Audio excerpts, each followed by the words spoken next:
Hey everybody, this is Abby from Realistic Kitchen and Gardens. Today is Friday, November 15th.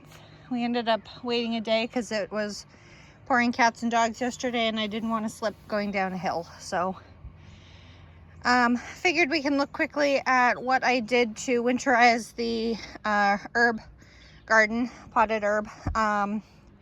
Here's this great big parsley that I seeded in February of this year. This is plain overwintering parsley. I forget the vendor. I think it was Pine Tree Seeds or Park Seeds, one of them. This stick looks dead, but it's my major wheeler, native honeysuckle that is coming back from a little stump. It has a teeny bit of fertilizer to it. All of these are repotted mostly.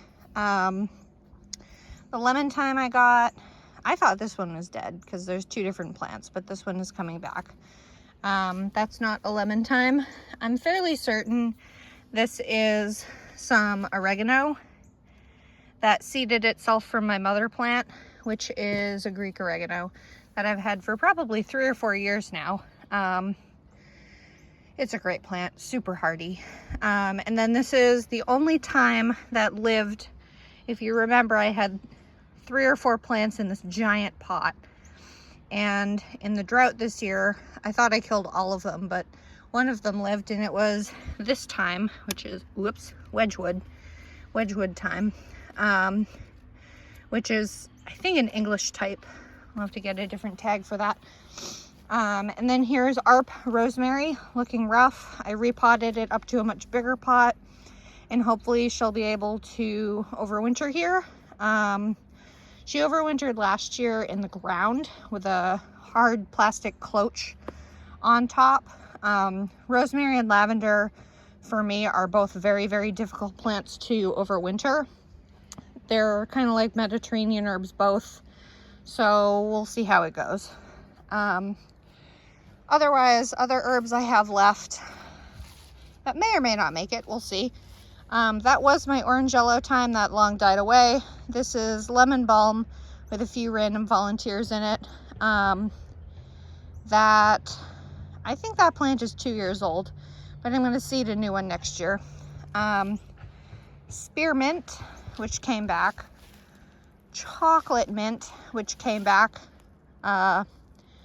second year also. Purchased as a started plant along with this Good King Henry and this ginger mint. Those were all purchased started plants from Richards, who's out of Canada. We'll see if they come back. I'm a little surprised they even survived the drought, because potted plants do not survive drought very well. Ginger mint I may very well just straight up get rid of or give away, because I don't use it. It's not really my favorite. And then that's a peppermint with a bunch of grass in the pot. So there's the herb garden. That's the final look at that you'll see. But let's head on down to the garden. The rain barrels are winterized. They've been disconnected from the thing on the downspout. They're completely empty and covered, and all the hoses have been brought inside. I did also get another ounce or 2 of raspberries off my plants.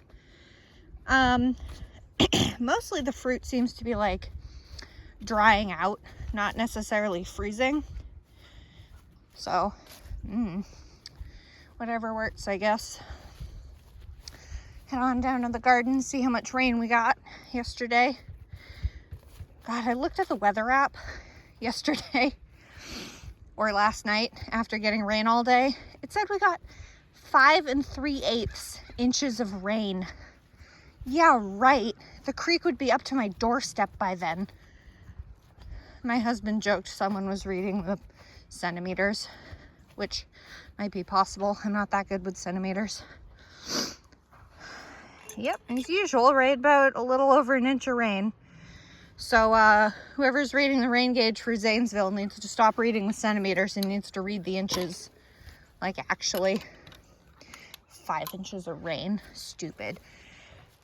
Anyway, let's get crack-a-lackin'. Had some nice progress this week in the garden. And I've been working on my garden plan too. Mostly because I can't really do anything outside right now. I'm so round. Peas have long been dead. These are jade. Jade is on this side. So the bottom ones on this plant are bolting. So they're opening up a lot. And the top ones are okay. They're small though. Nice compact plants, which may or may not be what they're supposed to be like. So these two, I only have 4 jade. I did have 7. I seeded 7, but 3 of them died out this summer in the drought. Excuse me. So here's the other plant with leaves still. They might very well be just about ready to harvest. I was looking at my plant notes, and timeline wise, these are ready to harvest. I think it's something like November 8th and November 13th for my crops. They're both 90 and 100 days respectively per variety, so they're shorter than I thought they were. And since they were transplanted out in August, they're basically ready. So these unfortunately are just smaller, probably because my atrocious compacted soil or the heat or what have you. So I may harvest them now just so we can enjoy them before baby comes, because I know my husband isn't going to do anything in the garden when baby comes.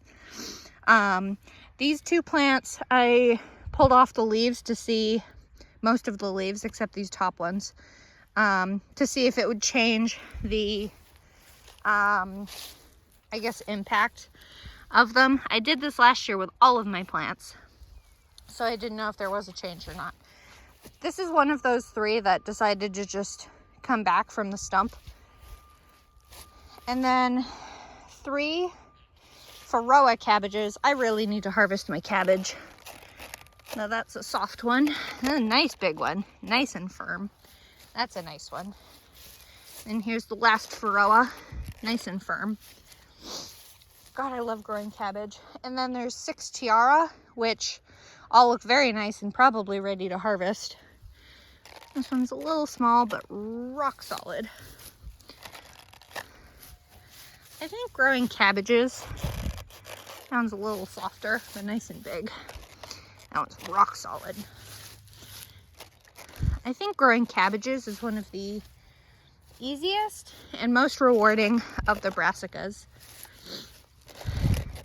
That one's very soft. Oh, this, that are the 3 Pixie Baby. And I probably won't grow these varieties again. I think they're a lot looser than the usual. Oh boy, look at the size of these sprouts. This is Hestia. The lower ones are pretty small. Oh, that's like super soft. And the bottom ones are real small. Wah wah. Maybe just one of those years of not for Brussels, which does happen. This is another reason I pulled some of the leaves off, was so my husband can actually find them. Haha. It's so funny.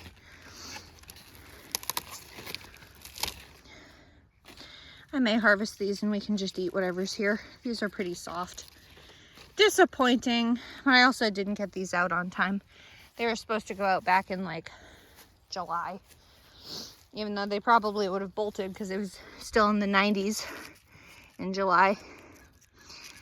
Yeah, so I don't, these are the 3 that I pulled the bottom leaves off of. I don't know. A little disappointed on those Brussels, not gonna lie. And then we have this lettuce, which I'm pretty sure is Butter Crunch, which is from, I think the brand is Ferry Morris. It's just whatever is at Home Depot. These heads are probably ready to harvest. They're small. I did plant them very close together. And then here is Not butterfly. That's another, ew, what did I just stick my hand in? This is another, no. As soon as I look at the spinach variety, I always forget its name. It just goes right out my head. Bloomsdale Longstanding. God, I don't know why that's so hard. Something's enjoying it. A little yellow thing. What did I stick my hand in? Yuck.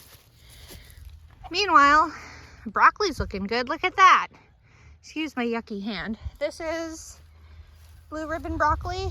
This is a 55-day variety hybrid that we're well past 55 days. I think 55 days was back in September. This one's the farthest behind, I think, if not the next one. So I got 3 decent sized ones, and then the last 2 are behind. This one is like middle along, and that's farthest behind for whatever reason. And then this is Bravado broccoli, which is supposed to be a heading type, and it's not heading at all. So there are 3. And then this kale is doing so poorly. Winter Landsea kale. I mean, it is continuing, but it did this weird, both kales, actually. It almost acted like it got a really, really bad sunburn. And since then, it's really dwarfed the growth on them. And this plant is even, so the stem is going like that. So this is the base of the plant, and it's shot up kind of like some emergency pups or something. So I don't know what the deal with that is. And then here's the second Winter Landsea kale. Beautiful ruffled kale, nice and hardy. It's a little pale. I feel like that's a nitrogen thing if I remember correctly, but I'm not super great with that. And then this weird thing is the first of the, I think, 8 purple sprouting broccoli, which is doing absolutely abysmally this year. Last year I had plants like that already with sprouts and all that on it. So could be the ground, could be the drought year, could be the universe just laughing at me saying too bad, so sad. But I don't even have any. I mean, it's getting there. This is probably the best looking one of them. So they're all laying down. So this is shaped almost like a candy cane. It has a few of these pups at the bottom too, which if I wanted it for greens like the kale would be fine, but these produce those little florets that are purple topped, but they're not producing like anything. So I don't know what's going on with these guys. Just not their year, I guess. These are the last 2 of the purple sprouting broccoli. Nothing. Okay. This is Denali cauliflower. Probably won't see anything. Either I won't have any cauliflower this year, but this is a 70-some day. Nothing. This is clementine, these 2. This plant is doing horribly, so I'm not even going to check. This is a nice big one. This is supposed to be a 55-day variety, but you're not heading either. And then there's Vita Verde, which is supposed to be a green cauliflower, and I don't think I'm getting any cauliflower this year. I did try in the spring, that went poorly. This is the other clementine. 2 sets. Nope. It looks like it wants to. It has the space for it and everything, but nope. And then there's the last of the Denali. I think these plants look the most promising. Again, they're the longest variety out there, so you do look very promising, but I don't want to injure you either.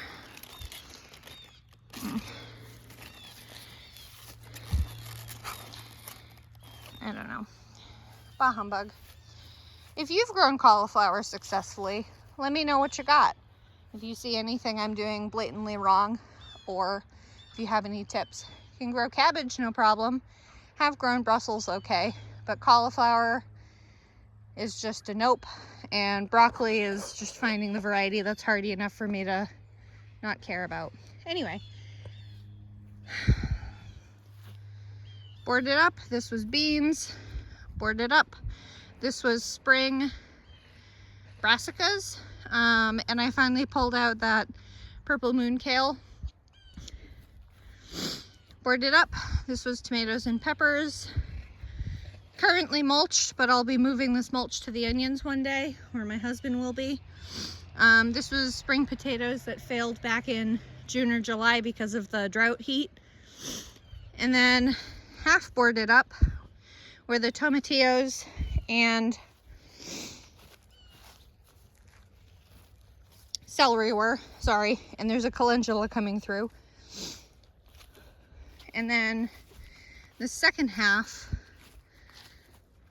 this is going to be, I don't know, I was working on my garden plan, and this is probably at least 15 feet available. So the plan is to do that 30 feet as summer started, or spring transplanted onions from Dixondale, which I did last year and had pretty good success with. And all this area is open, and I think I want to do a big old flower patch with a bunch of different varieties, because there's only so much room you have in your garden row for companion flowers before the companion flowers start to take resources from your crops. So I think I may put in all the onions first, because I'm going to order one bunch of 2 different varieties, but that's minimally 48 plants per, and I'm planning to get that all in that 30 feet. But if I get more, which they sometimes do send more, I'll just bring it this way, and whatever space is left, I'll do flowers. Meanwhile, these are my overwintering alliums. Well, this row and that row, but I'll get to that in a minute. These are shallots. These are zebrune shallots that end, where's the tag? Right there. So there's 36 zebrune shallots. I don't know if shallots will overwinter, so this is a big experiment. But I haven't gotten shallots either spring or... I haven't gotten shallots in a while, mostly because of how I am. And then here, over to just about the end, are Highkeeper overwintering yellow onions from Territorial Seeds. These are looking pretty good. I'm quite happy with them. They've transplanted fairly happily, and they'll be mulched soon enough. There's 35 of them, so here and here, and then over to where the zebrunes start, wherever that is. And then this last patch here is 16, including that one, of red spring, or spring red, one or the other, red onions. You can see that nice dark stem. Also an overwintering variety from Territorial Seeds. Like their seed to harvest is listed like 220 days or something. So it's meant to be planted this time of year, protected over winter, and then harvested in theory a little bit earlier than spring planted. And then I'm gonna walk down this row because I'm having a bunch of them come up, but here's the garlic. 3 rows, and I did a little bit bigger spacing this year, mostly accidentally. I didn't really mean to, but here we are. I believe it's 6 inches apart this way and 8 inches apart this way. This, where is that stake?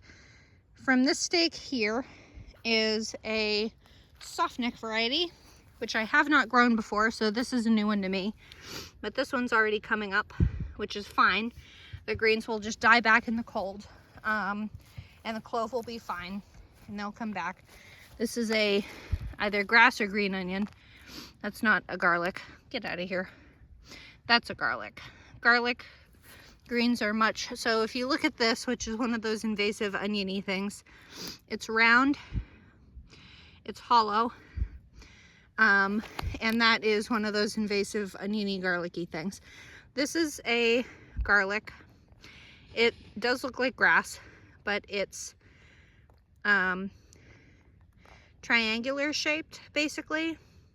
It's not hollow, and it's very broad. It looks, if you didn't have an eye for plants, it might look vaguely like daffodil or tulip or something like that. But again, it's just an experience thing. So I will have some of these invasive oniony garlicky things coming up, just kind of the way of the beast. But there's that garlic for that slot. This is the start, so there's only 30 soft necks. Everything else is hard neck, but I'm doing 6 different varieties. So this variety's already come up quite a few. That has some grass in there too, but that's also a garlic. So a good number of these are coming up. I mean, it's been decently warm. Garlic is so hardy. If there's anything you ever want to try to start with gardening to kind of give you a boost, not an ego boost, but a confidence boost, garlic is it. You really can't screw up garlic, although some of mine may get trapped under the plastic, but we'll see what we get. So some varieties come up. It's not that they necessarily need to come up before the real cold snaps, but it's okay if it does. So right now I have these very casually labeled with my tape that I labeled my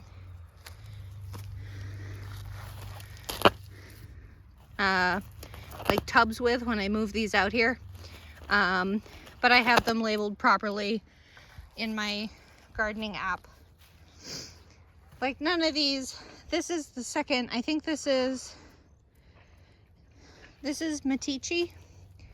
None of these have come up yet, but again, that's fine. And then I think this is Adonai, which there's one Adonai. Adonai is a variety that I've grown. This will be, I think, year 3, 2. Nope, this isn't Adonai. This is, your guess is as good as mine. Anyway, garlic, don't worry about it. It's carefree. I still need to cover all these up. Some ninny out. I don't know if you heard that, but it's some ninny a couple houses over. This was my squash row, or gourd row, and I also did the fennel on the far end. These are Cosmo seeds, if you're wondering. There's Cosmo plants that are left, marigold plants that are left. It needs to be buzzed down and covered up too. I just haven't quite gotten there yet. Today would not be a good day for it, but soon, hopefully before baby, or I'll have my husband do it, because it's just buzz it down and lay down cardboard. You want ground covered, otherwise it just washes away and gets bleached out by the sun and all that. Hey, look, a cilantro.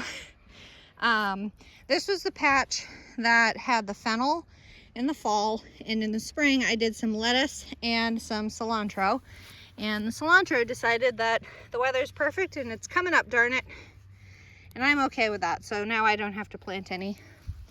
Haha. I should plant more cilantro. Oh, anyway, I need to fix this little patch. This was the second half, I guess, of my carrots that I planted out in, I think it was July, something like that. But and I pulled them recently, canned them up, and I have this test patch of some carrots that are looking quite lovely, but I want to see how they hold in the ground. And here's also some thalia dill that I planted at the same time as the carrots, and it's having a grand old time. It's getting a little eaten by caterpillars, but that's okay. That's somewhat why it's there. And then this patch that has been not taboo per se, but a chuckle to me. I intended this to be parsnips, but they never germinated back in June, something like that. So I have a lot of big plans for next year. I'll probably be doing that next year garden tour plan soon. With baby coming, videos will basically stop unless I have them done and ready. And yeah, that's about it. I mean, it's winter time. Everything kind of worked out as was. It's kind of a quiet time of year anyway. But there's so much planned for next year. It's going to be a lot of fun. I'll be ordering most of my seeds in December, and seed potatoes. I did just order one batch of seeds from Johnny's, who I think is the most expensive vendor there is for seeds, I swear. Excellent varieties though. So anyway, if you like this kind of stuff, please like, comment, and subscribe for more, and follow along my Facebook page, Realistic Kitchen and Gardens, for daily shenanigans. And I guess maybe baby updates at some point. Small amounts of them. I know on homesteading pages, no one really cares about your newborn baby, which, that's fine. Anyway, thanks. Bye.